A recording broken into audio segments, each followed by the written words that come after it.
I'm State Representative Dianne Hart out of Tampa, Florida. I represent House District 63.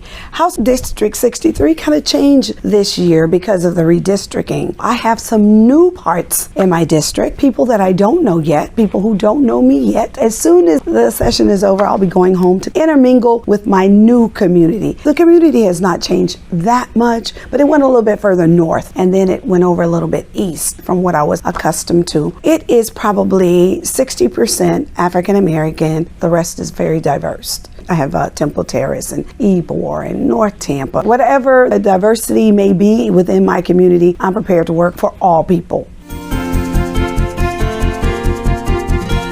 You all know that most of my energy has been spent in the criminal justice realm. This year, I have been focusing on a breast cancer bill. And my reason for doing that is at home, I'm finding so many more younger women with breast cancer under the age of 40. So as a result of that, I came back this year with the bill to include women between 25 and 40 that has a history of breast cancer in their families, to make it easier for them to get their mammographies and not have to go through so much red tape. That's been the real focus this year. In addition to Ava's Law is a bill I carried last year to allow a mom to remain out of jail and prison until that baby is born, and then 12 weeks to bond with their child before they go off to do their sentence. You might remember last year the bill literally came out of the House completely through all of my committees and off the House floor. However, our Senate companion did not, so the bill did not go into law. And again, I'm back with the game time bill. For me, I cannot understand how we don't think $850 million over a 5-year period is worth at least taking a look at reducing the sentences for first-time nonviolent offenders. In addition to that, they have to take all kinds of classes and trainings. I'm not saying just let people go home. That's not what I'm saying. I'm saying prepare them to go home, and let's create some space within this prison system, because we have a problem of overcrowding right now, and we've got to do something about it. I'm back to those bills again this year.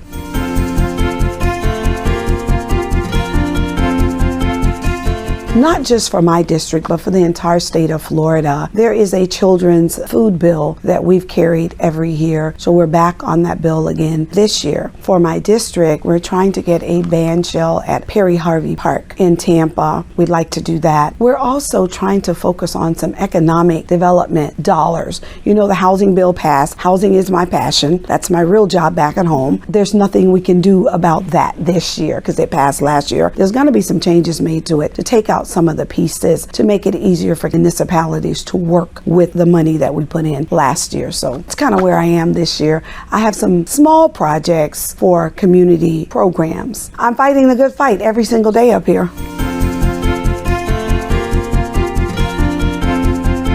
I just wish that we could figure out how it is that we protect all Floridians. I'm having heartburn with the bills that are supporting reduction in age for guns, the ones that are allowing, if you don't get your background check in 3 days, you still can go out and pick up your weapon. So there's some real serious issues here that we have got to address if we want to keep our communities safe like we say we do. You know, we say we'd like to have everybody healthy, prosperous, and safe in Florida, but what we do does not speak to that. So I'm hoping that before the end of session, we will get to see some common sense gun legislation. No, if it'll happen, that's my hope.